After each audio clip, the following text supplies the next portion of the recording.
out of Southern Illinois. What makes you happy? Why do you get up in the morning? I think it's helping vets, you know. Oh, well, he hadn't been there an hour when he met a Broadway flower. You know, she took him for his money and she left him in a cheap hotel. Oh, well, it's easy for you to see that that country boy is me. Seeing how am I gonna ever break the news to the folks back home? Well, I was gonna be a great success. Things sure ended up a mess. But in the process, I got messed up too.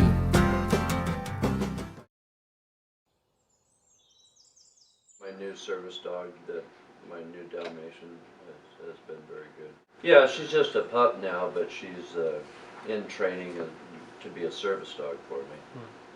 You know, so I'm taking a puppy class and training her myself too. You know, so eventually, as she gets to be an adult, then she'll be a full-fledged service dog. Just over 20 years, and then she left me because she didn't want to be a wife or mother anymore. Had like a midlife crisis and left. So then I raised my two daughters by myself. And then about, I think 5 years after that, I met Pam, and then, you know, we started a relationship and got married, and we've been married 30 years now. What do you love so much about her? About Pam? Yeah. Very, very kind lady. No, she really is. Only 10 minutes. Except she did have a horse. And having a horse is like starting a fire. You take out your wallet and you put money in the fire. You never want to marry a lady with a horse. Because you will never have any money in your wallet. I'll avoid them. If you would tell me the story of your first daughter and of the day she was born. I was working in 29 Palms in the emergency room and delivery room, and my ex-wife came in at 2 a.m. Couldn't find the doctor, so I delivered my daughter. Yeah, easy birth. Yeah? Yeah, it was an easy birth. No problem. And that, I probably delivered 20 babies or more. You know, either driving ambulance or couple in an elevator, if you can believe it. Emergency room, delivery room. Yeah. My two daughters, and then this is this guy here, and my grandfather that I never knew, and his two sisters.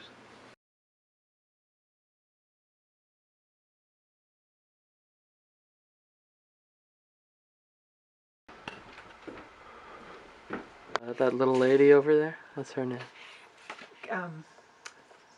Callie. Callie.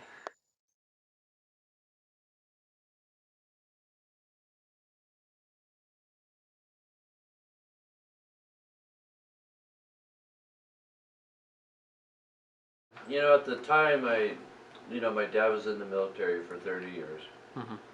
So we're, very Republican, very patriotic, and we thought these guys were full of shit, you know. Lo and behold, they were right. Because Vietnam was bullshit. If you take all the people at the Super Bowl, all the coaches, all the fans, that's about how many people were killed in Vietnam. For what? For what?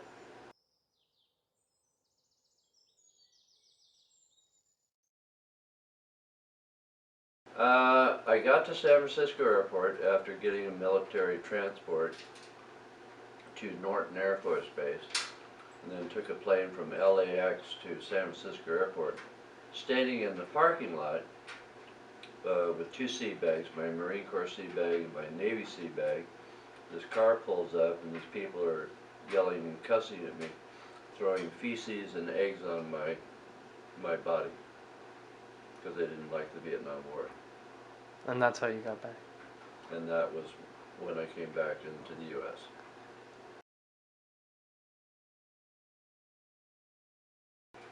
I don't think they understood that we didn't have a choice in going over there. It wasn't our choice to go. We were made to go. So I don't think they understood that. I understand they didn't like the war, but I don't think they understood that we didn't have a choice. We were forced to go. Mhm. We didn't have a choice.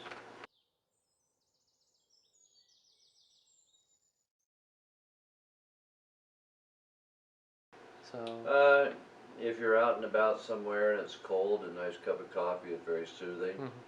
And when you're being shot at, a cigarette's nice to calm your nerves, if you will. Or when you have, you're off duty, you can go to the bar and drink with other people and have a drink. You know, it's all about, a lot of it's about nerves. You're really on edge, you know, all the time.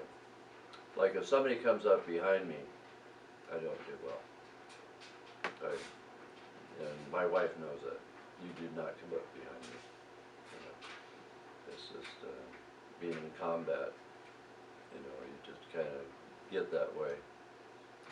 So, and what it has done mentally and physically to veterans with Agent Orange, with combat issues, is terrible. I mean, bad. And I see it every day helping vets.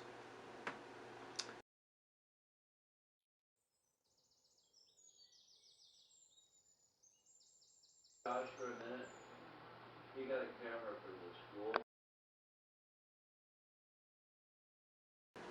I can't watch the news. It's very depressing. Very depressing. And it's the same thing over and over again. This war, that war, this war, that war. It'll never change. Depressing. Never change.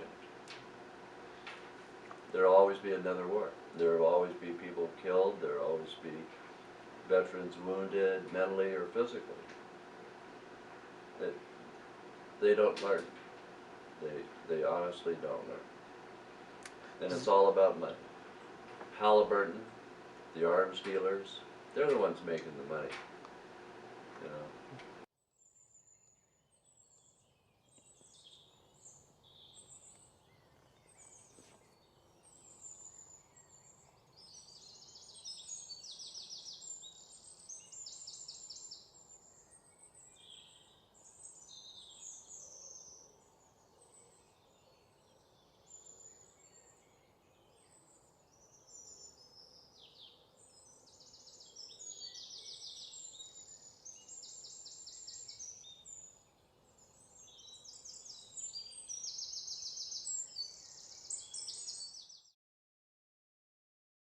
I would build a cabin Yeah. by a little lake or a stream and tell the world.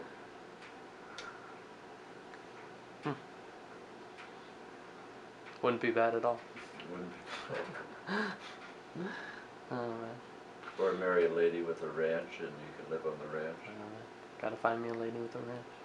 You never know. It might be when you get back to Cal Poly. Oh man, I'll look out. I'll look out for one. You were doing medical records, and you were about to get sent away. Yeah, I had orders to Vietnam. Yeah, and But nobody knew what my job was.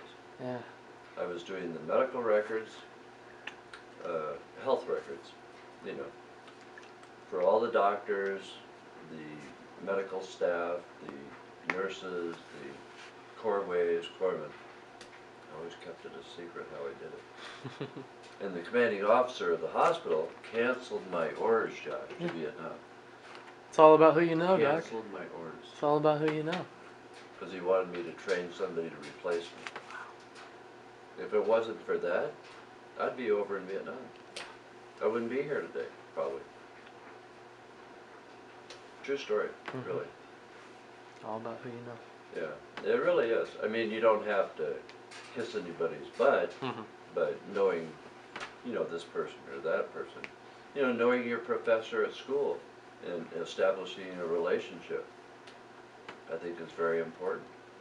You know, some people just go to class and then that's it. But go to office hours, talk to your instructor. You know, what can I do to learn more in your class? What do you expect me as a student to know? I think it's important that you establish that relationship.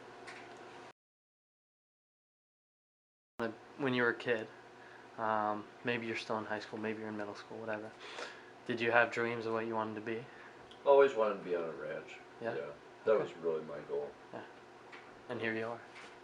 Yeah, eventually, after a few years.